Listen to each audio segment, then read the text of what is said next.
তৌফিক দান করুন। আসসালামু আলাইকুম ওয়া রাহমাতুল্লাহি ওয়া বারাকাতুহু। আলহামদুলিল্লাহ, আর কাল বিলম্ব নয়, এখন আপনাদের সামনে কোরআন সুন্নাহর আলোকে গুরুত্বপূর্ণ নসিহত পেশ করবেন, যার অপেক্ষায় আমরা এতক্ষণ যাবত অপেক্ষমান। আন্তর্জাতিক খ্যাতি সম্পন্ন নন্দিত মুফাসসির কোরআন জনাব হযরত মাওলানা মুফতি আরিফ বিন হাবিব সাহেব দামাত বারকাতুহুম, আমি হযরতের মূল্যবান নসিহত পেশ করার জন্য সবিনয় অনুরোধ জানাচ্ছি।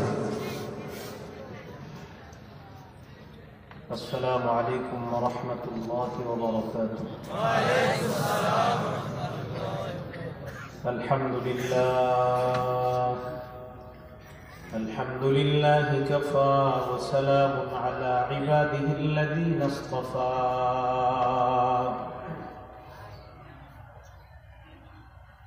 أما بعد فأعوذ بالله من الشيطان الرجيم. بسم الله الرحمن الرحيم. وأنه هو أضحك وأبكى. وقال رسول الله صلى الله عليه وسلم: لو تعلمون ما أعلم لضحكتم قليلا ولبكيتم كثيرا، أو كما قال عليه الصلاة والسلام. اللهم صل على محمد وعلى آل محمد كما صليت على إبراهيم وعلى آل إبراهيم إنك حميد مجيد. اللهم بارك على محمد وعلى آل محمد كما باركت على إبراهيم وعلى آل إبراهيم إنك حميد مجيد.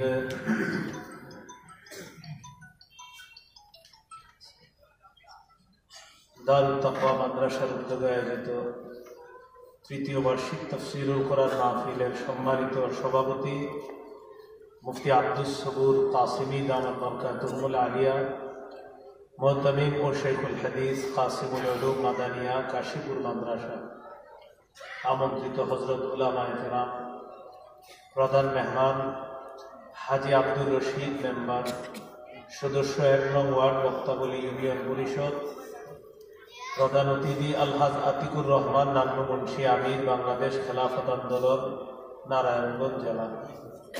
বিশেষ মেহমান জনাব নাসির উদ্দিন শেখ, স্বত্বাধিকারী AN নিট ফ্যাশন, আলহাজ নিসার উদ্দিন মল্লিক, সদস্য ৬ নং ওয়ার্ড এনায়েতনগর ইউনিয়ন পরিষদ। উপস্থিত হযরত উলামায়ে কেরাম, মুসলমান ভাইরা, আল্লাহ তাআলার দরবারে শুকরিয়া আদায় করছি, আল্লাহ আমাদেরকে এই মাহফিলে উপস্থিত হওয়ার তৌফিক দান করেছেন বলে আলহামদুলিল্লাহ।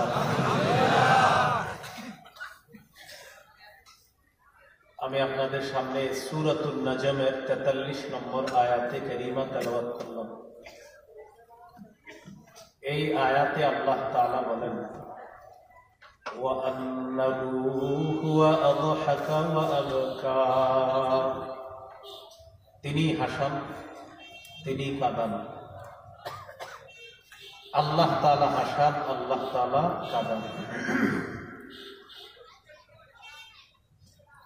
আপনাদের পার্শ্ববর্তী এক এলাকায়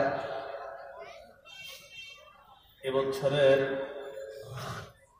22শে অক্টোবর এসেছিলাম। সেটাকে মনে হয় কি মাঠ জানি বলে, টলতানা। সেখানে নবীর হাসি সম্পর্কে আলোচনা করেছিলাম। আজকে আমরা নবীজি সাল্লাল্লাহু আলাইহি সাল্লামের কান্না সম্পর্কে আলোচনা জানব। ভূমিকা একটি হাদিস আমরা জানি, সহিহ বুখারীর বর্ণনা 1044 নম্বর হাদিস। এই হাদিসে রাসূল সাল্লাল্লাহু আলাইহি সাল্লাম বলেন, লাউ তা'লামুনা মা আ'লামু লাদাহতুম কালিলান ওয়া লাবাকাইতুম কাসীরা। আমি যা জানি তোমরা যদি তা জানতে, তাহলে তোমরা কম হাসতে বেশি কান্না করতে। রাসূলুল্লাহ সাল্লাল্লাহু আলাইহি সাল্লামের কান্নাকে আমরা 5 ভাগে ভাগ করতে পারি। 1 নম্বর বুকাউর রাহমা, দয়ার কান্না। 2 নম্বর নফল নামাজে নবীজির কান্না। 3 নম্বর অন্যের কোরআন তেলাওয়াত শুনে নবীজির কান্না। 4 নম্বর উম্মতের জন্য নবীর কান্না। 5 নম্বর কবরের সামনে নবীজির কান্না। এই 5টি আলোচনা হবে, আলোচনা শেষ হয়ে যাবে ইনশাআল্লাহ। আমরা ধৈর্য সহকারে কথাগুলো শুনবো, শিখার চেষ্টা করবো। আল্লাহ তৌফিক দান করুন। 1 নম্বর আলোচনা হলো বুকাউর রাহমা, দয়ার কান্না। নবীজি সাল্লাল্লাহু আলাইহি সাল্লামের দয়ার কান্না এখানে 4টি দৃষ্টান্ত পেশ করি। 1 নম্বর দৃষ্টান্ত সহিহ বুখারীর বর্ণনা 1284 নম্বর হাদিস। এই হাদিসের বর্ণনাকারী উসামা ইবনে যায়েদ রাদিয়াল্লাহু তাআলা, তিনি বলেন, أرسلت ابنة النبي صلى الله عليه وسلم إليه إن ابنا لي قبضا فأتنا। নবীজির নাতি অসুস্থ হয়েছে, নাতি, মেয়ের ঘরের নাতি অসুস্থ হয়েছে। মেয়ে রাসূলুল্লাহ সাল্লাল্লাহু আলাইহি সাল্লামের কাছে সংবাদ পাঠাইলেন, আব্বা, আমার ছেলেটা অসুস্থ হয়েছে, আপনি একটু আমাদের বাসায় আসেন দেখার জন্য।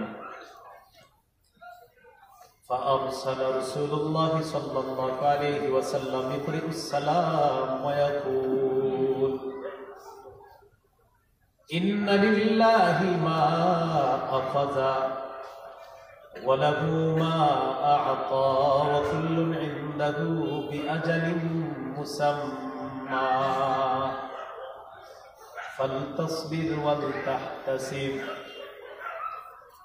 রাসূলুল্লাহ সাল্লাল্লাহু আলাইহি সাল্লাম তার কন্যার কাছে পাল্টা সংবাদ পাঠাইলেন। কন্যাকে সালাম পাঠাইলেন আর বললেন, কন্যাকে গিয়ে বলবা, ইন্না লিল্লাহি মা আখাযা, যা আল্লাহ নিয়ে যান সেটাও আল্লাহর, ওয়া লাহু মা আ'তা, যা আল্লাহ দান করেন এটাও আল্লাহ, ওয়া কুল্লুন ইনদাহু বিআজালিন মুসাম্মা, প্রত্যেকটা জিনিসের একটা নির্ধারিত সময় আছে। তোমার সন্তানের একটা নির্ধারিত সময় আছে। ফালতাসবির ওয়াল তাহতাসিব, আমার কন্যাকে জানায় দিবা তার ছেলে, সে যদি ইন্তেকাল করে তার সময় শেষ হয়ে গেছে, তার সন্তানটাকে যদি আল্লাহ নিয়ে নেয় এটাও আল্লাহর। এতদিন যে তাকে সন্তানটা দিয়েছে, তার কাছে রেখেছে, তখনও এই সন্তান ছিল আল্লাহ। তো এখন যে সন্তান আল্লাহ নিয়ে নিবে, সন্তানটা কার? আল্লাহ। ফালতাসবির ওয়াল তাহতাসিব, মেয়েকে বলবা সে যেন ধৈর্য ধারণ করে এবং সওয়াবের আশা করে। তো এই কথা নবীজির কন্যাকে নবী পাঠাইলেন। নবীজির কন্যা আবার পাল্টা নবীজির কাছে সংবাদ পাঠাইলেন।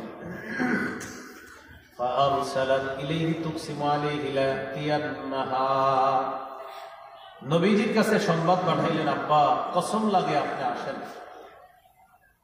আব্বা কসম লাগে আপনি একটু আসেন, আমাদের বাসায় দেখতে আসেন। তো রাসূলুল্লাহ সাল্লাল্লাহু আলাইহি সাল্লাম এর বাসায় রওনা করলেন। فقام ومعه سعد بن عبادة ومعاذ بن جبل وأبي بن كعب وزيد بن ثابت ورجال رضي الله تعالى عنهم। নবীজি তার কন্যার বাড়িতে রওনা করলেন, সাথে 4 জন সাহাবী। এই 4 সাহাবীর নাম হাদিসে আসছে, এর সাথে আরো কিছু সাহাবী ছিলেন, তাদেরকে নিয়ে নবীজি তার মেয়ের বাড়িতে গেলেন। فرفع إلى رسول الله صلى الله عليه وسلم الصبي। কন্যার বাড়িতে যাওয়ার পর আল্লাহর নবীর নাতিটা নবীর কোলে দেওয়া হয়। নাতিকে কোলের মধ্যে দেওয়ার পর নবী যখন তার নাতির দিকে তাকাইলেন, ফাফাদাত আইনা,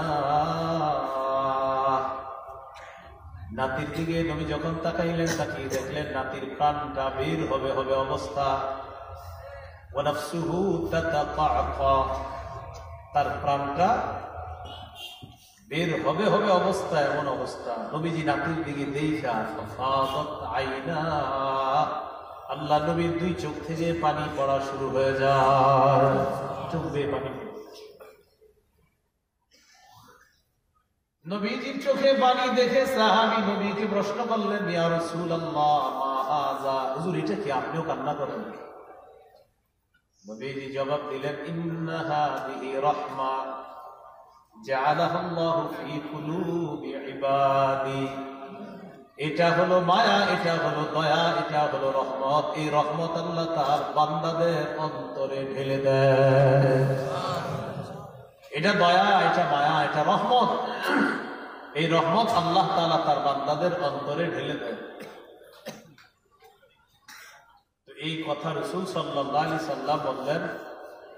এখান থেকে বোঝা যায় কাউকে দেখে মুমূর্ষ অবস্থা যদি চোখের পানি আসে, এটা দয়া, এটা মায়া, এটা রহমতের কান্না, এটা দয়ার কান্না।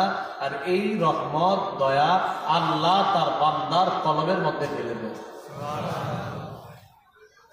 2 নম্বর দৃষ্টান্ত, সহিহ বুখারীর বর্ণনা 1303 নম্বর হাদিস।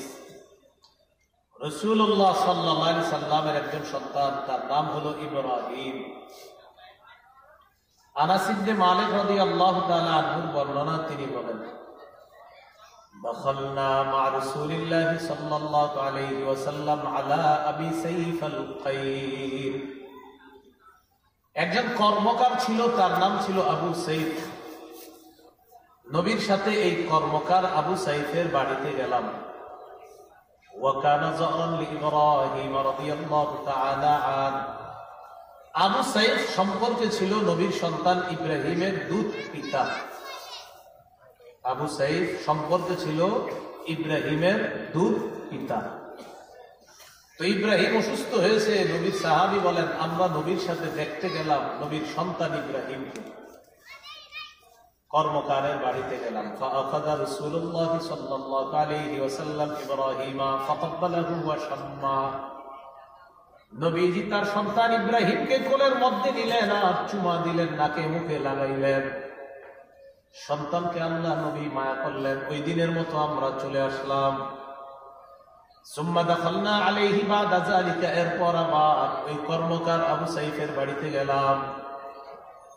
ওয়া ইব্রাহিম ইয়াজুদু বিনফসিহি, ইব্রাহিম তখন মুমূর্ষ অবস্থা, তার প্রাণটা বের হবে হবে।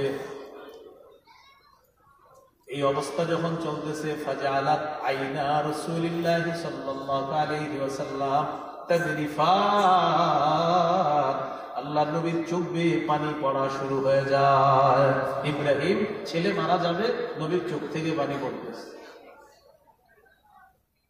قال له عبد الرحمن بن عوف أنت يا رسول الله يا رسول الله, আপনিও কি কান্না করেন? আল্লাহ নবী জবাব দিলেন, এই যে আমার চোখে যে কান্না দেখতেছো, এটা হলো রহমত, এটা হলো দয়া, এটা হলো মায়া। নবীজি এবার বললেন, ইন্নাল আইনা তাদমা ওয়াল কলবা ইয়াহজান, চোখ থেকে পানি বের হয়, অন্তর ব্যথিত হয়। ওয়া ইন্না বিফিরাকিকা ইয়া ইব্রাহিম লামাহজুনুন, ইব্রাহিম তোমার বিয়োগ ব্যথায় আমরা শোকাহত, শোক সন্তপ্ত, তোমার বিয়োগ ব্যথায়। তুমি যে দুনিয়া থেকে বিদায় নিলে ইব্রাহিম, তোমার এই বিয়োগ ব্যথায় আমরা শোক সন্তপ্ত। হাদিস থেকে কয়েকটা বিষয় বোঝা যায়। এক নাম্বার, কারো মৃত্যুতে চোখে পানি আসা, এটা হলো মায়া। ওয়াল কলবা ইহজান, অন্তর ব্যথিত হওয়া, এটা হলো মায়া। আর কারো মৃত্যুতে শোকাহত হওয়া, এটাও ঠিক আছে। এবার আল্লাহ নবী বললেন, শোনো তোমরা, মানুষ যখন মারা যায়, মারা যাওয়ার পর ওই ব্যক্তির মৃত্যুতে চোখ দিয়ে যদি পানি আসে, এটা হলো মায়া, এটা হলো দয়া। অন্তর ব্যথিত হওয়া, এটা হলো মায়া, এটা হলো দয়া। শোকাহত হওয়া, এটা হলো মায়া, এটা হলো দয়া। এতটুকু ঠিক আছে। নিষেধ কোনটা? নবীজি বলেন, মুখ দিয়ে উল্টা পাল্টা কথা বলা কারো মৃত্যুতে নিষেধ। তাহলে কি শিখলাম? কেউ মৃত্যুবরণ করলে চোখে পানি আসবে, কেউ মৃত্যুবরণ করলে অন্তর ব্যথিত হবে, কেউ মৃত্যুবরণ করলে শোকাহত হওয়া যাবে, তবে কেউ মৃত্যুবরণ করলে মুখ দিয়ে উল্টা পাল্টা কথা বলা যাবে না। তাহলে এই বিষয়গুলা খেয়াল রাখা। আমরা কেউ মারা গেলে মুখ দিয়ে উল্টা পাল্টা কথা বলি, এই কথাগুলা আমরা বলবো না। আল্লাহ হেফাজত করুন। সহিহ বুখারী 1304 নম্বর হাদিস। রাসূলুল্লাহ সাল্লাল্লাহু আলাইহি সাল্লামের সাহাবী সাদ ইবনে উবাদা রাদিয়াল্লাহু তাআলা অসুস্থ হলেন। এই অসুস্থ সাহাবীকে দেখার জন্য নবীজি রওনা করলেন। আচ্ছা, আপনারা কি বারবার বাইরে মাইক বাড়াচ্ছেন নাকি? আমি কিন্তু মাইক ঘুরে নিতেছি, এই কারণে বাইরে মাইক বাড়ায় না, কমান আওয়াজ কমান। মানে আমি বুঝাই, একটু শোনেন, মানে মনে হইতেছে ফাটাই ফেলতেছে, আমি যাতে ফাটাই না এরকম করে, বুঝছেন তো? মানে এরকম বাইরের মানুষ বললেই জানে হুজুর ফাটাইতেছে, এটা যাতে না বলে, ফাটাইতেছে যাতে না বলে, এরকম কমান। হ্যাঁ, শুনে নেবেন। সহিহ বুখারী 1304 নম্বর হাদিস। আমার যত জায়গায় আমি আসবো না, পিছন থেকে দুইটা হরন দিবেন, এই বক্স মনিটর কিচ্ছু রাখবেন, একদম নর্মাল করবেন, দুইটা মাইক দিবেন, আর ওই দূরের মাইক লাগাবেন না, আমার মাটিলে। আর যদি রাখেন না, সব বন্ধ করে দিবেন, খালি কয়েকটা রাখবেন, একদম নর্মাল রাখবেন। কেউ যেন এটা না বলে আরিফ বিন আমি ফাড়াইতেছে, এরকম যেন না বলে, এটা মাথায় রেখে না। রাসূলুল্লাহ সাল্লাল্লাহু আলাইহি সাল্লামের সাহাবী সাদ ইবনে উবাদা, তিনি অসুস্থ হলেন। বুঝতেছেন তো সবাই? ফাটানোতে বোঝা যায় না, এই জন্য বললাম। আপনি মাইক যখন ফাটে না, মনে হয় যে ফাটাইতেছে হুজুরে, তো ফাটাইতেছে হুজুর, তো সব ফাটাই দিতেছে, ফাটাইলে আর বুঝবেন না। এই জন্য আমি কিন্তু ফাটানোতে নেই, এই জন্য ফাটাফাটি করেন না। সাদ ইবনে উবাদা রাদিয়াল্লাহু তাআলা অসুস্থ হয়েছে। এই নবীর সাহাবীকে দেখতে গেলেন রাসূল সাল্লাল্লাহু আলাইহি সাল্লাম, সাথে কয়েকজন সাহাবীকে নিয়ে গেলেন। সাদ ইবনে উবাদার বাড়িতে ঢুকছে, ঢুকার পর রাসূল সাল্লাল্লাহু আলাইহি সাল্লাম দেখে সবাই তাকে ঘিরে আছে। তো যখন দেখলেন সবাই তাকে ঘিরে আছে, ওয়াজাদাহু ফি গাশিয়াতি আহলিহি, নবীজি দেখলেন পরিবারের লোকেরা সাদ ইবনে উবাদাকে ঘিরে রাখছে। فقال رسول الله صلى الله عليه وسلم إنه قد قضى। নবীজি বললেন, সাদ ইবনে উবাদা কি ইন্তেকাল করছে? সাদ ইবনে উবাদার প্রাণটা আছে নাকি গেছে? পরিবারের সদস্যরা জবাব দিলেন, লা ইয়া রাসূলুল্লাহ, এখনো মৃত্যুবরণ করে নাই। এই কথা শোনার পর ফাবাকা রাসূলুল্লাহ সাল্লাল্লাহু আলাইহি ওয়াসাল্লাম, আল্লাহ নবীর চোখ বেয়ে পানি পড়া শুরু হয়ে যায়। ফালাম্মা রাআল কওমু বুকাআন নবী সাল্লাল্লাহু আলাইহি ওয়াসাল্লাম বাকাও, আশেপাশের লোকগুলা যখন দেখলো আল্লাহ নবীর চোখের পানি, নবী কাঁদতেছে, সবাই কান্না করা শুরু করছে। নবীজি কাঁদছে, আশেপাশের যারা দেখছে তারাও কান্না করা শুরু করছে। তো কান্না দেখা এবার আল্লাহ নবী বললেন, আলা তাসমাউনা ইন্নাল্লাহা লা ইউআযিবু, শোনো তোমরা, আল্লাহ তাআলা আযাব দেন না মৃত ব্যক্তিকে। কি কারণে আযাব দেয় না দেখেন, খুব ভালো করে শুনুন। বিদামইল আইনি, চোখের পানির কারণে মৃত ব্যক্তিকে আল্লাহ আযাব দেয় না। ওয়ালা বিহুজনিল কলবি, অন্তর ব্যথিত হওয়ার কারণে মৃত ব্যক্তিকে আল্লাহ আযাব দেয় না। আবার বলছি, চোখের পানির কারণে মৃত ব্যক্তিকে আল্লাহ আযাব দেয় না, অন্তর ব্যথিত হওয়ার কারণে মৃত ব্যক্তিকে আযাব দেয় না। এবার কি বলেন? ওয়ালাকিন ইউআযিবু বিহাযা, এটার কারণে মৃত ব্যক্তিকে আল্লাহ আযাব দেয়। কি বললেন? চোখের পানির কারণে আযাব দেয় না, অন্তর ব্যথিত হওয়ার কারণে আযাব দেয় না, এটার কারণে আযাব দেয়, মুখের কারণে আযাব দেয়, জিহ্বা দিয়ে উল্টা পাল্টা কথা বলে। আল্লাহ তুমি কি আমার ঘর ছাড়া আর কারো ঘর দেখলা না, এই জাতীয় উল্টা পাল্টা কথা বলে, তখন মৃত ব্যক্তিকে এই কথার কারণে আযাব দেওয়া হয়। আর কিছু মহিলা আছে একসাথে বৈশা, তারা আজীব এক স্টাইলের কবিতা করে আর কান্নাকাটি করে, এগুলা কইরা এই করে, তো এটার কারণে মৃত ব্যক্তির কি হয়, আযাব হয়। তাহলে ভাই বিষয়টা বুঝেন, চোখে পানি আসে এটা মায়া, অন্তর ব্যতীত হবে এটা মায়া। নবী বলেন মুখে যেন উল্টা পাল্টা কথা বের না। হাদিসের শেষে নবী বলেন ইন্নাল মাইয়িতা ইউআযাবু বিবুকাই আহলিহি আলাইহি, মৃত ব্যক্তির বিলাপ করার কারণে তাকে আযাব দেওয়া হয়, মৃত ব্যক্তিকে আযাব দেওয়া হয়। মৃত ব্যক্তির পরিবাররা বিলাপ করে কান্না করার কারণে মৃত ব্যক্তিকে আযাব দেওয়া হয়। ইন্নাল মাইয়িতা, মৃত ব্যক্তিকে ইউআযাবু, আযাব দেওয়া হয়, বিবুকাই আহলিহি আলাইহি, পরিবারের সদস্যরা মৃত ব্যক্তির জন্য যদি বিলাপ করে কান্না করে তাহলে আযাব দেওয়া হয়।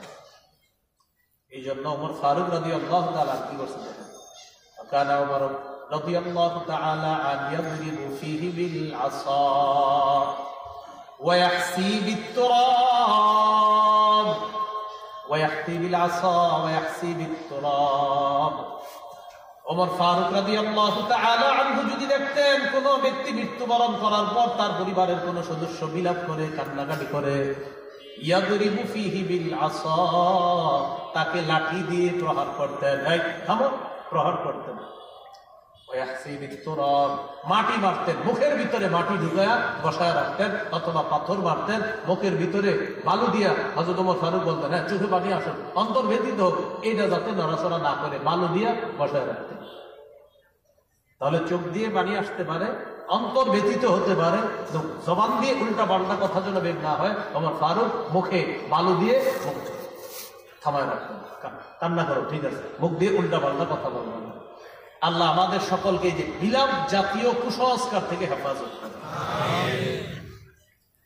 4 নম্বর দৃষ্টান্ত, সহিহ বুখারীর বর্ণনা 2798 নম্বর হাদিস। এই হাদিসের মধ্যে আছে মুতার যুদ্ধে রাসূল সাল্লাল্লাহু আলাইহি সাল্লাম 3 জন সেনাপতির ব্যাপারে বললেন। প্রথমে যায়েদ ইবনে হারেসা নেতৃত্ব দিবে, সে শহীদ হয়ে গেলে নেতৃত্ব দিবে জাফর, জাফর শহীদ হয়ে গেলে নেতৃত্ব দিবে আব্দুল্লাহ ইবনে রাওয়াহা, আব্দুল্লাহ ইবনে রাওয়াহা সেও যদি শহীদ হয়ে যায়, মুসলমানদের মধ্যে যে কোনো একজন পতাকা নিবে, সে পতাকা নেওয়ার পর মুসলমানরা লড়াই করবে। বাকি 3 জনের ব্যাপারে নবী বললেন সে শহীদ হয়ে গেলে সে নেতৃত্ব দিবে। জিহাদের ময়দানে সাহাবীরা চলে গেল, রাসূলুল্লাহ সাল্লাল্লাহু আলাইহি সাল্লাম মসজিদে নববীর মিম্বরে দাঁড়াইলেন। দাঁড়ানোর পর মুতার যুদ্ধের বিবরণ দিতে লাগলেন। মুতার যুদ্ধের বিবরণের মধ্যে রাসূল সাল্লাল্লাহু আলাইহি সাল্লাম বলতে লাগলেন, জিবরিল আমিন আল্লাহ রাসূল সাল্লাল্লাহু আলাইহি সাল্লামের কাছে এসে সব বর্ণনা দিয়ে দিচ্ছে, হুজুর যায়েদ শহীদ হয়ে গেছে, হুজুর জাফর শহীদ হয়ে গেছে, হুজুর আব্দুল্লাহ ইবনে রাওয়াহা শহীদ। এই বর্ণনাগুলা আল্লাহ রাসূল সাল্লাল্লাহু আলাইহি সাল্লাম মুতার প্রান্তরের বর্ণনা মসজিদে নববীতে শোনাইতেছে। কিভাবে শোনাচ্ছে দেখেন, আখাযার রায়াতা যাইদুন ফাউসিবা, নবীজি বলেন যায়েদ ইবনে হারেসা পতাকা নিয়েছে, ফাউসিবা তাকে শহীদ করে দেওয়া হয়েছে। সুম্মা আখাযাহা জাফর, এরপর জাফর পতাকা নিয়েছে, ফাউসিবা জাফরকেও শহীদ করে দেওয়া হয়েছে। সুম্মা আখাযাহা আব্দুল্লাহ ইবনে রাওয়াহা ফাউসিবা, এরপর আমার সাহাবী আব্দুল্লাহ ইবনে রাওয়াহা পতাকা নিয়ে নেতৃত্ব দিয়েছে, ফাউসিবা তাকেও শহীদ করে দেওয়া হয়েছে।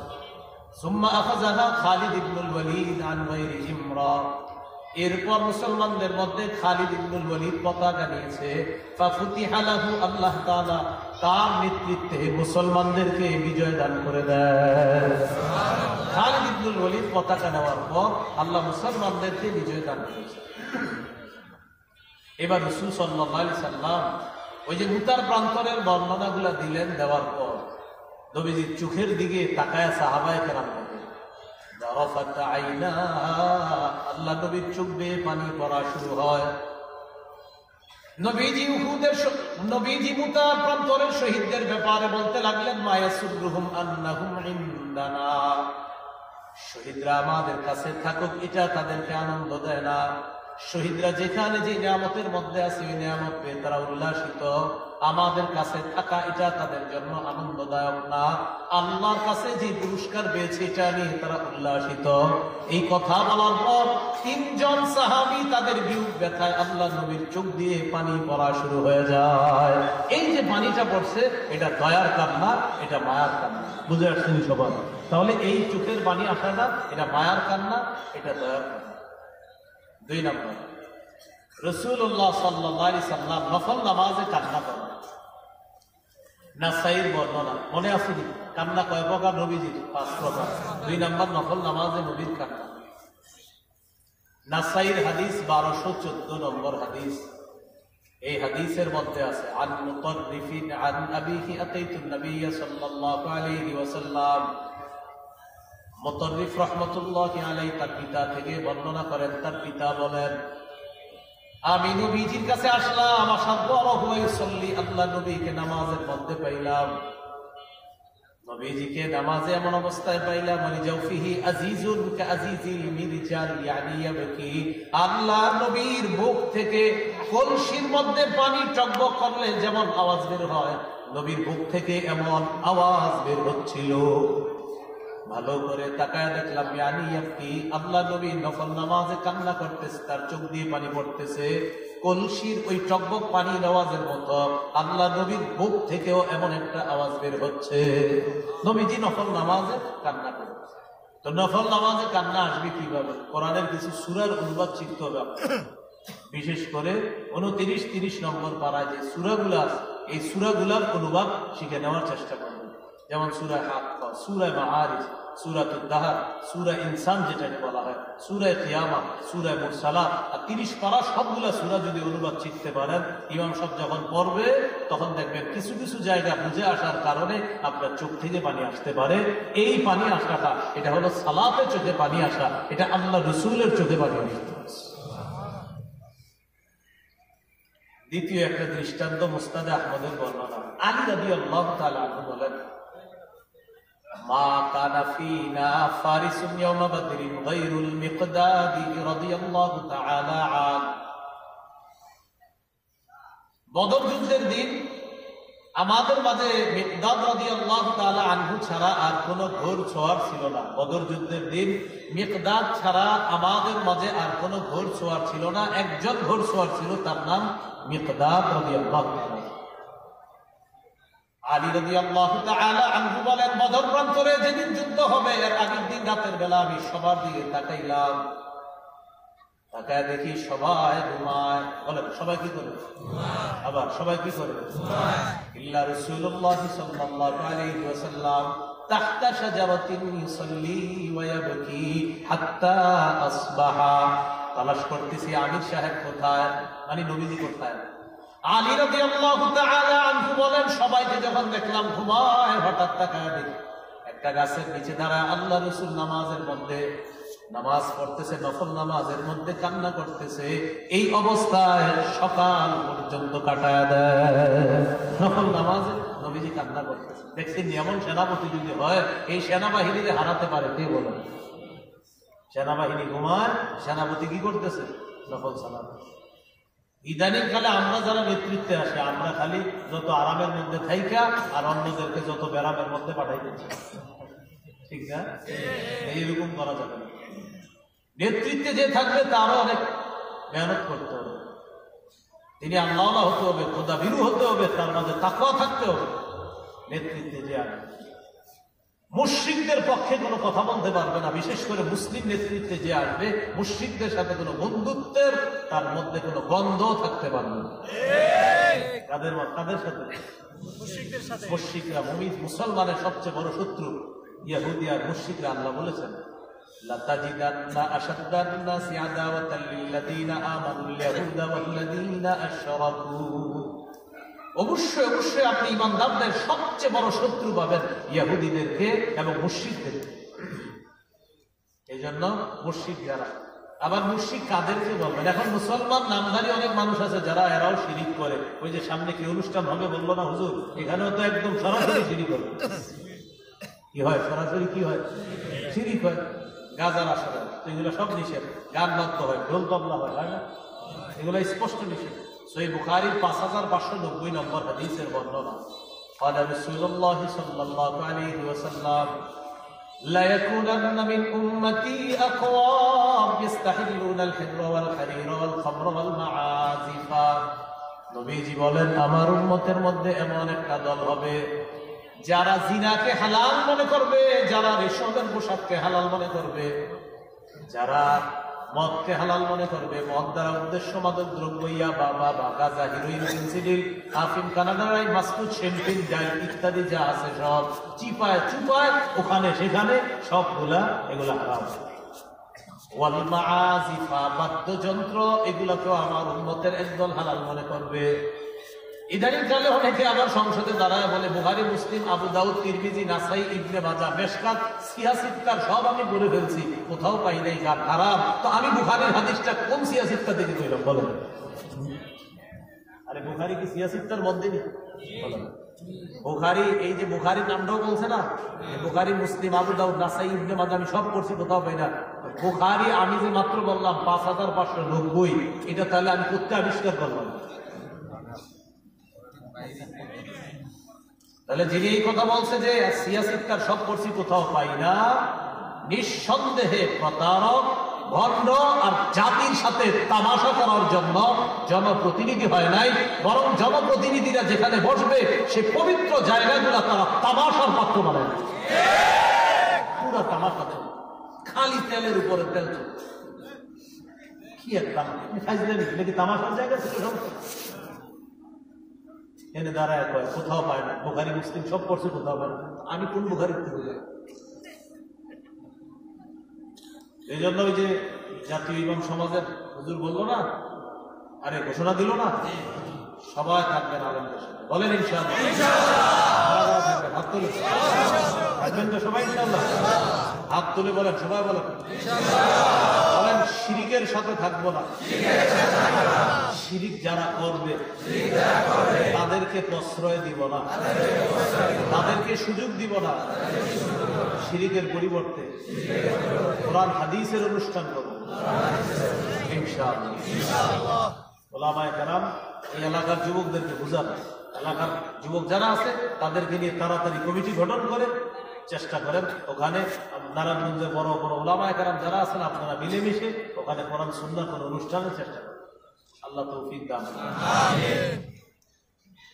মনে আছে যে নবীজির কান্না, নফল নামাজে নবীজির কান্না, তো এইগুলো দুইটা দৃষ্টান্ত হলো। 3 নম্বর সহিহুত তারগিব হাদিসের একটা কিতাব আছে, এই কিতাবের 1468 নম্বর হাদিস, আয়েশা সিদ্দিকা রাদিয়াল্লাহু তাআলা আনহার বর্ণনা। ইবনে উমাইর, বলেন কি নাম? ইবনে উমাইর। আয়েশা সিদ্দিকা রাদিয়াল্লাহু তাআলা আনহার একজন ছাত্রের নাম ইবনে উমাইর। এই ছাত্র আম্মাজান আয়েশা সিদ্দিকা রাদিয়াল্লাহু তাআলা আনহাকে বললেন, এই ছাত্র একদিন বললেন আম্মাজান আয়েশা সিদ্দিকা রাদিয়াল্লাহু তাআলা আনহাকে, আখবিরিনা বিআজাবি শাইইন রাআইতিহি মিন রাসূলিল্লাহি সাল্লাল্লাহু আলাইহি ওয়াসাল্লাম। আম্মাজান আমাদেরকে এমন একটা ঘটনা শোনান যেটা আপনার জীবনে দেখা সবচেয়ে আশ্চর্য ঘটনা। নবীর তো পুরো জীবনের সবকিছু আশ্চর্য, এমন একটা ঘটনা শোনান যেটা আপনার দেখা সবচেয়ে আশ্চর্য। ফাসাকাতাত, আম্মাজান চুপ রইলেন, মন দিয়ে শোনেন হাদিসটা। চুপ রয়ে আম্মাজান বললেন, হ্যাঁ তোমাদেরকে শোনাই, শোনো। লাম্মা কানা লাইলাতুম মিনাল লায়ালি, এক রাত্রে নবীজির পালা আমার ঘরে, অর্থাৎ নবীজির একাধিক স্ত্রী ছিলেন, তো নবীজি একদিন এক স্ত্রীর কাছে যাইতেন। আম্মাজান বলেন একদিন আমার ঘরে নবীর পালা, তো সেদিন রাসূল সাল্লাল্লাহু আলাইহি সাল্লাম আমার ঘরে এসে আমাকে বললেন, আয়েশা জারিনি আতাআব্বাদিল লাইলাতি লিরাব্বি, বান্দার হক কি গুরুত্ব দিতেন দেখেন। আয়েশা আজকে রাতটা তুমি আমার কাছে পাও না, এটা বান্দার হক, তো এই হক এটা তুমি আমার কাছে পাও না। আমি একজন স্বামী, তুমি স্ত্রী, স্বামী হিসাবে আমার কাছে তুমি পুরো রাত পাও না। আমি চাইতেছি আজকে রাতটা আল্লাহর ইবাদত করব, যদি তুমি আমাকে অনুমতি দাও। তুমি অনুমতি দিলে ইবাদত করব। চিন্তা করেন, আল্লাহর পরে যিনি শ্রেষ্ঠ কোনো সন্দেহ নাই, তিনি তার স্ত্রীর কাছে বলতেছে তুমি যদি আমাকে সুযোগ দাও তাহলে রবের ইবাদত করব। এখান থেকে বান্দার হকের গুরুত্ব বুঝে আসে যে আল্লাহ রাসূল সাল্লাল্লাহু আলাইহি সাল্লাম বান্দার হক কতটা গুরুত্ব দিতেন। আম্মাজান যে জবাবটা দিলেন আপনারা আশ্চর্য হবেন জবাব শুনে। আম্মাজান বললেন, ওয়াল্লাহি ইন্নী লা উহিব্বু কুরবাক ওয়া উহিব্বু মা ইয়াসুররুকা ইয়া রাসূলুল্লাহ। ইয়া রাসূলুল্লাহ, আপনার কাছাকাছি থাকা এটা আমার যেমন পছন্দ, আপনি যা পছন্দ করেন এটাও আমার পছন্দ। আপনার কাছে থাকতে পারাটা এটা আমার খুব পছন্দ, আবার আপনি যেটা পছন্দ করেন এটাও আমার পছন্দ। আপনি আজকে ইবাদতে কাটাইবেন, যেহেতু আপনি ইবাদত করাটা আজকে আপনার পছন্দ, আমি আয়েশারও পছন্দ। তা আম্মাজান বলেন, এই কথা বলার পর নবীজি ওযু করলেন। ওযু করার পর নামাজে দাঁড়াইলেন। আমি নবীজির দিকে তাকাইলাম, তাকায় দেখি দাঁড়ানো অবস্থায় কাঁদতেছে, নামাজের মধ্যে চোখে পানি পড়তেছে। ফালাম ইয়াজাল ইয়াবকি, চোখে পানি পড়তেছে, অবিরত পানি পড়তেছে। হাত্তা বাল্লা হিজরাহু, গাল মুবারক ভিজে গেছে পুরো। রাসূল তো নামাজে দাঁড়ানো অবস্থা এটা। এরপরে নবীজি যখন সিজদা দিলেন, বসলেন, আমি তাকাইলাম বসা অবস্থায়। কানা জালিসান, এবার দেখলাম বসে বসে কি করে। তো ভালো করে তাকায় দেখি বসা অবস্থায় চোখ থেকে পানি পড়তেছে। হাত্তা বাল্লা লিহিয়াতা, দাড়ি মুবারক গুলা ভিজে গেছে। ভালো করে তাকাইলাম, তাকায় দেখি সুম্মা বাকা ফালাম ইয়াজাল ইয়াবকি, আরো কাঁদতেছে। কাঁদতে কাঁদতে জামাবে পানি গড়িয়ে হাত্তা বাল্লাল আরদ, সামনের জমিন ভিজে গেছে। একটু ভাবেন তো, গাল ভিজে যাওয়া, দাড়ি ভিজে যাওয়া, জামা ভিজে যাওয়া, জমিন ভিজে যাওয়া। আমাদেরকে তো বোম মারলেও চোখে পানি আসে না। আর ইলেকট্রনিক মিডিয়ার যুগে তো পানি হারায় গেছে। এখন কাঁদতে চাইলেও আপনি কাঁদতে পারবেন না। মুনাজাতে মাঝে মাঝে কান্না আসতে চায়, চোখের পানি চোখের এখানে এসে বলে আমি আর বাইরে যাবো না। কেন? যে পরিমাণ ক্যামেরা ছেড়ে দিকে আমি যেতে পারবো না, পরে চলে যাবো নিচে। কারণ মুনাজাতটাও যদি ভিডিও করে, এখানে যদি কান্না করা যায় তো এটা আবার আগামীকালকে প্রচুর ভিউ হবে, কামাই হবে। কাজীর যন্ত্রণা, কানতেও পারবেন না, কারণ আপনার চারিদিকে আপনার ফোকাস করা হচ্ছে। কানবা, চোখের পানি এসে বলবে আমি কিন্তু বাইরে হবো না, আমি চলে যাচ্ছি। কারণ এই চারিদিকে যে যন্ত্রণা, এই যান্ত্রিক যন্ত্রণায় আমি বাইরে আসতে সম্ভব না। এই জন্য ইদানিং কালে চোখের পানি খুঁজে চলে গেছে। আগে কান্নাই কি, এখন কান্না আসে। আল্লাহ তাআলা পবিত্র কোরআনে বলেন, মানুষ এমন পাথর ফেটে ঝর্ণা বের হয়, পাথর ফেটে নদী তৈরি হয়ে যায়। কিছু মানুষের কলব আল্লাহ তাআলা বলেন আও আসাদ্দু কাসওয়া, এদের কলব পাথরের চেয়েও কঠিন। কিছু পাথর আছে এমন, যে পাথর থেকে ঝর্ণা প্রবাহিত হয়, যে পাথর থেকে পানি বের হয়ে নদী নালাও তৈরি হয়ে যায়। কিন্তু আদম সন্তানের চোখ ওই পাথরের চেয়ে আরো শক্ত, ওই কলব পাথরের চেয়ে আরো শক্ত। সেই কলব থেকে পানি আসে না। আল্লাহ বলছে কোরআনে, وَإِنَّ مِنَ الْحِجَارَةِ لَمَا يَتَفَجَّرُ مِنْهُ الْأَنْهَارُ وَإِنَّ مِنْهَا لَمَا يَشَقَّقُ فَيَخْرُجُ مِنْهُ الْمَاءُ وَإِنَّ مِنْهَا لَمَا يَهْبِطُ مِنْ خَشْيَةِ اللَّهِ। কিছু পাথর সেটা ফেটে পানি বের হয়, কিছু পাথর ফেটে ঝর্ণা প্রবাহিত হয়, আর কিছু পাথর আল্লাহর ভয়ে কাঁদতে থাকে। পাথর কে কাঁদে? পাথর, পাথর কাঁদে। আল্লাহ বলেন আদম সন্তানের কলব এত কঠিন, ওখান থেকে পানি আসে। আল্লাহর পরে যিনি শ্রেষ্ঠ, তার চোখ দিয়ে পানি বের হয়ে গাল ভিজে গেছে, দাড়ি ভিজে গেছে, সামনের মাটি ভিজে গেছে। কল্পনায় আনেন যে তার এত কান্না করা কি দরকার, যার আগে পরে কোনো গুনাহ নেই। কাঁদতে কাঁদতে হযরত বেলাল রাদিয়াল্লাহু তাআলা আনহু ফজরের আযান দিয়ে দিয়েছে।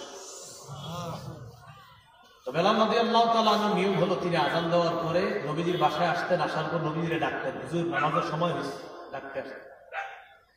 নবীজি ফজরের আজান হওয়ার পরে ঘরে সুন্নত পড়তেন।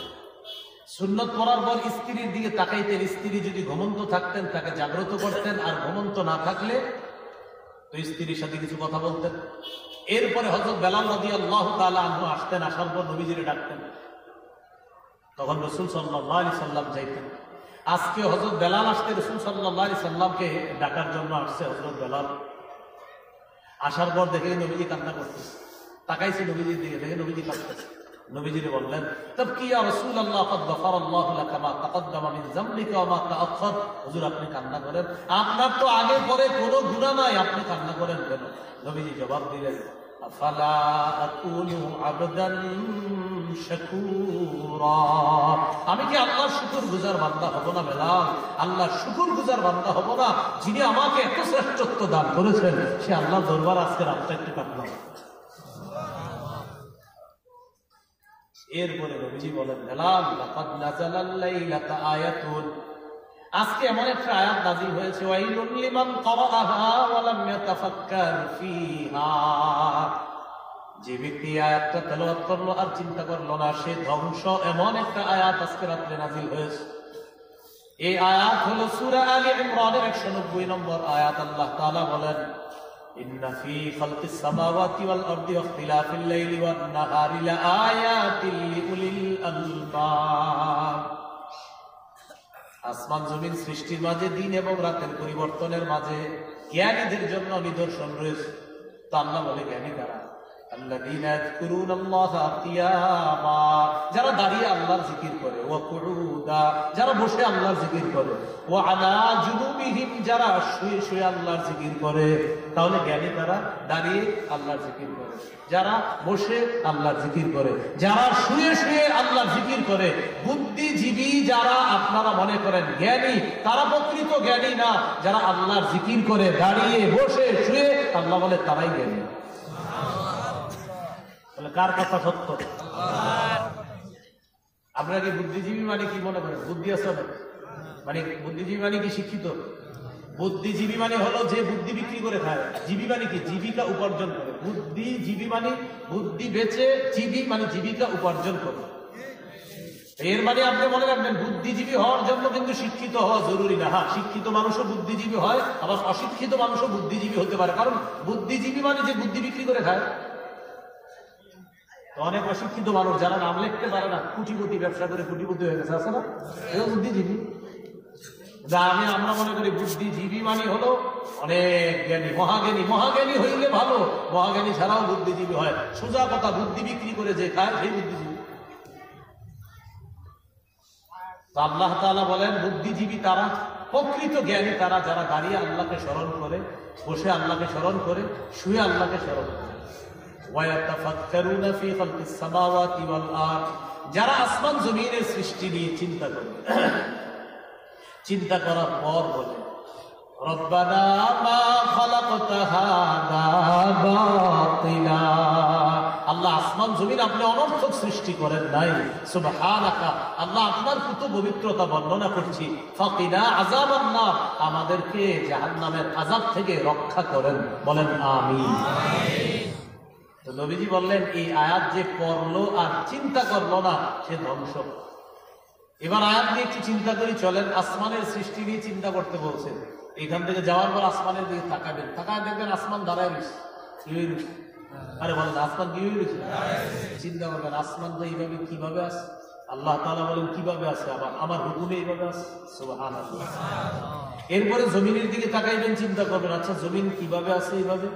আল্লাহ তাআলা বলেন, কি এইভাবে কেন আছে বুঝো না? আমার হুকুমে আছে এইভাবে। সুবহানাল্লাহ।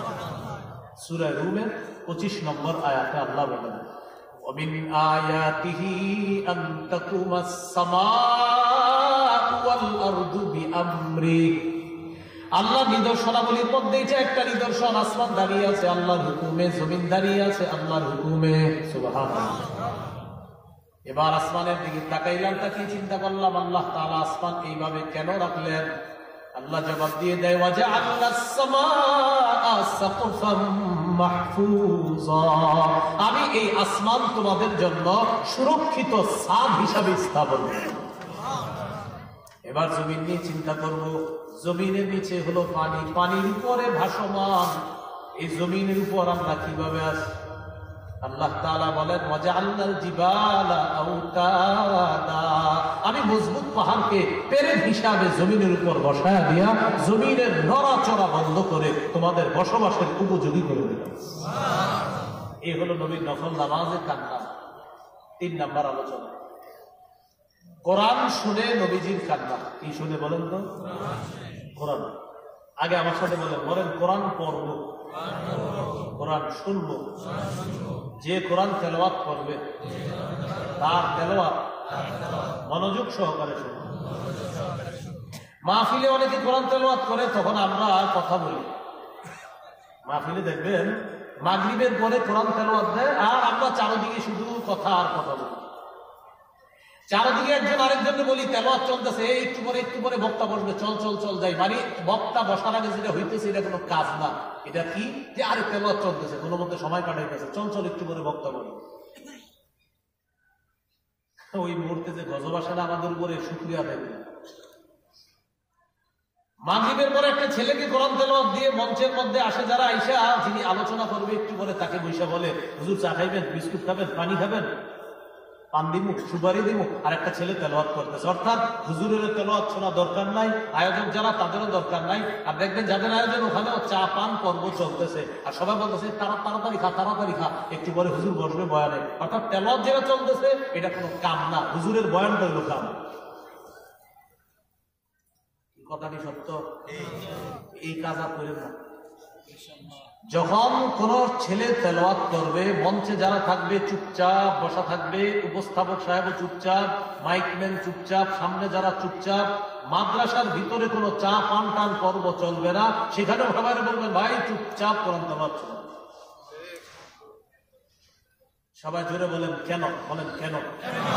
আল্লাহ তাআলা বলেছেন ওয়াইদা কুরিআল কুরআন, যখন কোরআন তেলাওয়াত করা হয়, ফাসতামিউ লা, এক নাম্বার হুকুম কান পেতে শোনো, দুই নাম্বার ওয়া আনসিতু, মনোযোগ সহকারে শুনবা, দুই ওয়া আনসিতু, চুপ থাকবা। বলেন কোরআন তেলাওয়াত যখন হবে তখন আল্লাহর মৌলিক হুকুম কয়টা? দুইটা। বলেন আমার সাথে, কান পেতে শোনা, চুপ থাকা। তাহলে যে তেলাওয়াত করবে এক নাম্বার কাজ কান পেতে তার তেলাওয়াত শুনবো, দুই নাম্বার চুপ থাকবো। মনে থাকবেন ইনশাআল্লাহ। সহিহ বুখারীর বর্ণনা 5055 নম্বর হাদিস। এই হাদিসের বর্ণনাকারী আব্দুল্লাহ ইবনে মাসউদ রাদিয়াল্লাহু তাআলা, তিনি বলেন قال لي رسول الله صلى الله عليه وسلم اقرأ علي। আব্দুল্লাহ ইবনে মাসউদকে আল্লাহ নবী বলেন, আব্দুল্লাহ ইবনে মাসউদ তুমি আমাকে কোরআন পড়ে শোনাও। আব্দুল্লাহ ইবনে মাসউদ রাদিয়াল্লাহু তাআলা আনহু জবাব দিলেন, আকরাউ আলাইকা ওয়া আলাইকা উনজিলা। ইয়া রাসূলুল্লাহ, কোরআন আপনার উপর নাযিল করা হয়েছে, আমি কোরআন পড়ে শোনাবো। হুজুর কোরআন তো আপনার উপর নাযিল করা হয়েছে, আমি আপনাকে কোরআন পড়ে শোনাবো? নবীজি বললেন, ইন্নী আশতাহি আন আসমাআহু মিন গায়রি, আমার মন চায় আমি অন্যের কাছ থেকে কোরআন তেলাওয়াত শুনি, এটা আমি নবীরও মাঝে মাঝে মন চায়। সুবহানাল্লাহ। তাহলে যখন কোরআন শুনবো কি জানি থাকবো? এক নাম্বার কান পেতে শুনবো, দুই নাম্বার কি থাকবো? একটা হাদিস শোনেন, এটা শোনার পর বুঝে আসবে কতটা চুপ থাকা দরকার।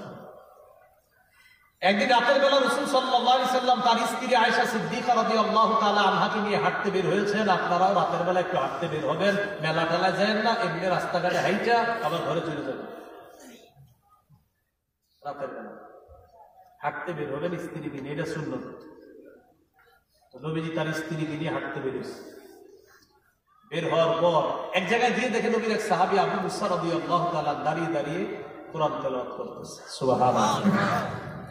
নবীজি তার স্ত্রীকে নিয়ে সাহাবীর পিছনে দাঁড়ায় দাঁড়ায় চুপচাপ কোরআন তেলাওয়াত শুনতেছে। ভাই এই হাদিসটা শোনানোর উদ্দেশ্য শুধু এতটুকু শোনানোই উদ্দেশ্য শুধু না, একটু চিন্তা করবেন, কল্পনায় আনবেন, একজন সাহাবী কোরআন তেলাওয়াত করতেছে আর আল্লাহর পরে যিনি শ্রেষ্ঠ, যার উপর কোরআন নাজিল হয়েছে, তিনি চুপচাপ তার পিছনে দাঁড়িয়ে কোরআন শুনতেছে। সাথে তার স্ত্রী আয়েশা সিদ্দিকা রাদিয়াল্লাহু তাআলা চুপচাপ তেলাওয়াত শুনে আবার চুপচাপ চলে গেছে। সাহাবী বুঝতেও পারে নাই যে আমার পিছনে এতক্ষণ নবীজি দাঁড়ায় কোরআন তেলাওয়াত শুনছে, সাহাবী বুঝতে পারে না। পরের দিন আবু মুসা রাদিয়াল্লাহু তাআলা নবীজির কাছে গেলেন। যাওয়ার পর রাসূল সাল্লাল্লাহু আলাইহি সাল্লাম বললেন, আবু মুসা কি খবর? রাতের বেলা অমুক জায়গায় কোরআন তেলাওয়াত করতেছিলা, তাই না? হুজুর আপনি কিভাবে জানলেন? নবীজি বললেন, আবু মুসা আমি আর আয়েশা তোমার পিছনে দাঁড়িয়ে দাঁড়িয়ে চুপচাপ তোমার তেলাওয়াত শুনে আবার চুপচাপ চলে আসছে।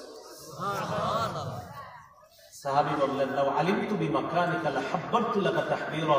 হুজুর আমি যদি জানতাম আমার পিছনে আপনি আছেন, তাহলে আমি আরো সুন্দর করে কোরআন তেলাওয়াত করতাম। সুবহানাল্লাহ। ভাই কি শিখলাম এখান থেকে? নবী সাল্লাল্লাহু আলাইহি সাল্লাম স্ত্রীকে নিয়ে হাঁটতে বের হলেন, কোরআন তেলাওয়াত হইতেছে, চুপচাপ দাঁড়ায়া তেলাওয়াত শুনে আবার চুপচাপ চলে গেলেন। তাহলে আমাদের এই মসজিদগুলোতে যখন তেলাওয়াত হবে আমরা কি করব? 1 নাম্বার কান পেতে শুনবো, 2 নাম্বার চুপ থাকবো ইনশাআল্লাহ। মনে আছে আব্দুল্লাহ ইবনে মাসউদ রাদিয়াল্লাহু তাআলা আনহু বলছে, কোরআন পড়ে শোনাও। فقرأت النساء حتى إذا بلغت فكيف إذا جئنا من كل أمة بشهيد وجئنا بك على هؤلاء شهيدا। আব্দুল্লাহ ইবনে মাসউদ রাদিয়াল্লাহু তাআলা আনহু বলেন, সূরা নিসা তেলাওয়াত করা শুরু করলাম। তেলাওয়াত করতে করতে যখন ফাকাইফা ইযা জিনা মিন কুল্লি উম্মাহ, এই আয়াতে যখন আমি বুঝলাম, আয়াতের অর্থ হলো সেদিন কি অবস্থা হবে তাদের, যেদিন আমি প্রত্যেক উম্মত থেকে একজন সাক্ষী উপস্থিত করব, আর তাদের ব্যাপারে আপনাকে আমি সাক্ষী হিসাবে উপস্থিত করব, সেদিন কি অবস্থা হবে তাদের। এই আয়াতে আসার পর আল্লাহ নবী সাহাবী আব্দুল্লাহ ইবনে মাসউদকে বললেন, আমসিক, তুমি থেমে যাও। আব্দুল্লাহ ইবনে মাসউদ রাদিয়াল্লাহু তাআলা আনহু বললেন, আমি থেমে গেলাম। ফারাআইতু আইনাইহি তাজরিফান, নবীর দুই চোখের দিকে তাকাইলাম, তাকায় দেখি আল্লাহ নবী আয়াতের বিষয়বস্তু বোঝার কারণে নবীর দুই চোখ দিয়ে পানি পড়া শুরু হয়ে যায়। এটা হলো কোরআন তেলাওয়াত শুনে কান্না করা। 4 নাম্বার আলোচনা, উম্মতের জন্য নবীর কান্না। কার জন্য? বলেন আমাদের জন্য। কার জন্য? কত মায়ার নবী, 1500 বছর আগে আমাদের জন্য চোখের পানি ফেলায় গেছে।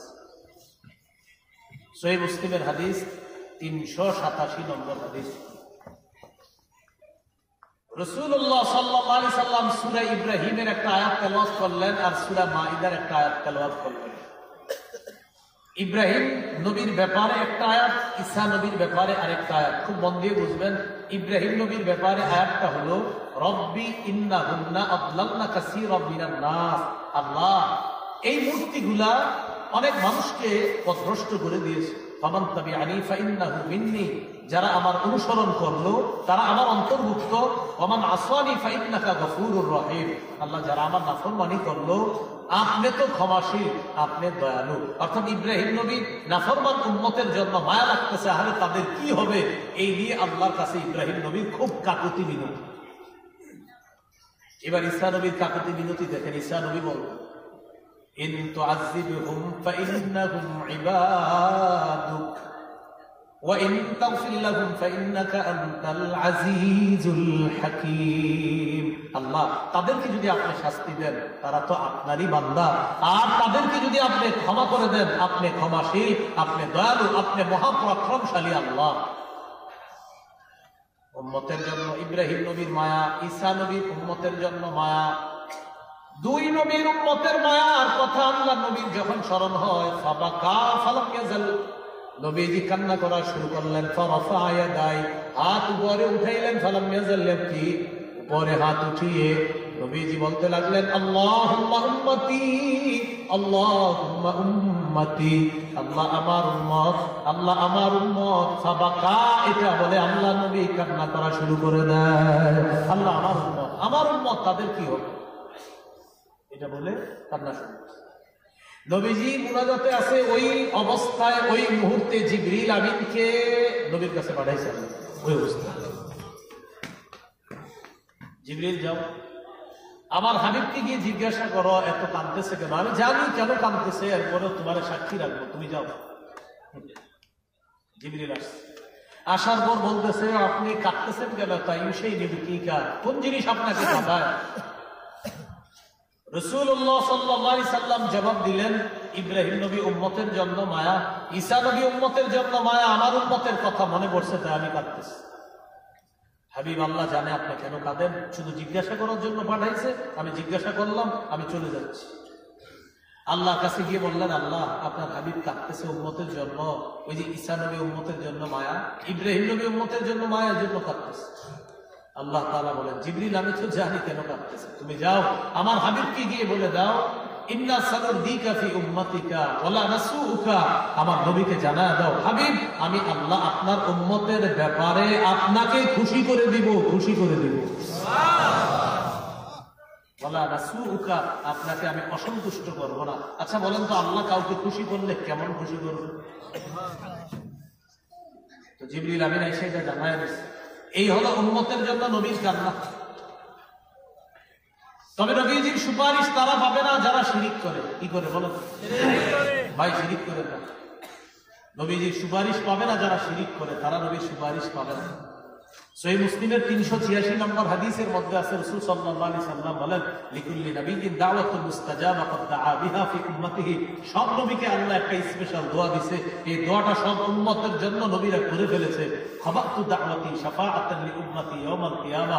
আমি আমার স্পেশাল দোয়াটা লুকায় রেখে দিয়েছি, মুলতবি করে রেখে দিয়েছি, কিয়ামতের ময়দানে উম্মতের জন্য সেই দোয়াটা আমি করব। এই হলো উম্মতের জন্য নবীজির মায়া। বলে এই জন্য আমাদের প্রতি এত মায়া। মাঝে মাঝে কি করবেন জানেন? একটু চিন্তা করবেন যে নবীজি আমাদেরকে এত মায়া করতেন, নবীজির কতটুকু মায়া করলাম, ভালোবাসলাম, তখন কি করবেন? ইচ্ছা মতো কতক্ষণ দুরূদ শরীফ পড়তে থাকবেন, এই চিন্তায় যে আমার নবী আমার এত ভালোবাসে। 300 বার, 400 বার, 500 বার, 1000 বার, যতবার পারেন ইচ্ছা মতো দুরূদ পড়বেন, যে এই কারণে আমার হাবিব আমার এত ভালোবাসে, আমিও নবীরে ভালোবাসি। তখন কি করবেন? অনেকক্ষণ দুরূদ পড়বেন। দুরূদ পড়লে তো সওয়াবের শেষ নাই। আল্লাহ তাআলা খুশি হয়, 10টা রহমত নাযিল করে, 10টা গুনাহ মাফ হয়, 10টা মর্যাদা বাড়ায়। সুবহানাল্লাহ। তাহলে পরবর্ত ইনশাআল্লাহ দুরূদ। আবু দাউদের 2042 নম্বর হাদিসে আছে, রাসূল সাল্লাল্লাহু আলাইহি ওয়াসাল্লাম বলেন, লা তাজআলু বুয়ুতাকুম কুবুরা, তোমরা তোমাদের ঘরগুলোকে কবর বানায় না। ওয়ালা তাজআলু কবরি ঈদা, আর আমার কবরকে মেলার স্থান বানায় না, উৎসবের আসর বানায় না। ভাইও যারা মাইকি শুনতেছেন, আল্লাহর হস্তে মেলা করেন না। যে সমস্ত মেলায় শিরিক হয়, বেদাত হয়, কুফর হয়, এই মেলাগুলো করেন না। আর এলাকাবাসী আপনারা করতে দিয়েন না, মেলা করতে দিয়েন না, নবী নিষেধ করছে। এরপরে বলেন, সাল্লু আলাইয়া, তোমরা আমার উপর বেশি বেশি দুরূদ পড়বা। ফাইন্না সালাতাকুম তাবলুগুনি হাইসু কুনতুম, যেখান থেকে দুরূদ পড়ো ওই মুহূর্তে আমার কাছে তোমাদের দুরূদ পৌঁছে যায়, পৌঁছে দেওয়া হয়। অন্য হাদিসে বলছে উবলিগুতু, তুমি দুরূদ পড়া মাত্রই উবলিগুতু, আমি নবীর কাছে সাথে সাথে পৌঁছে দেওয়া হয়। সুবহানাল্লাহ। সর্বশেষ 5 নম্বর, কবরের সামনে গিয়ে কান্না, কবর জিয়ারত করবে।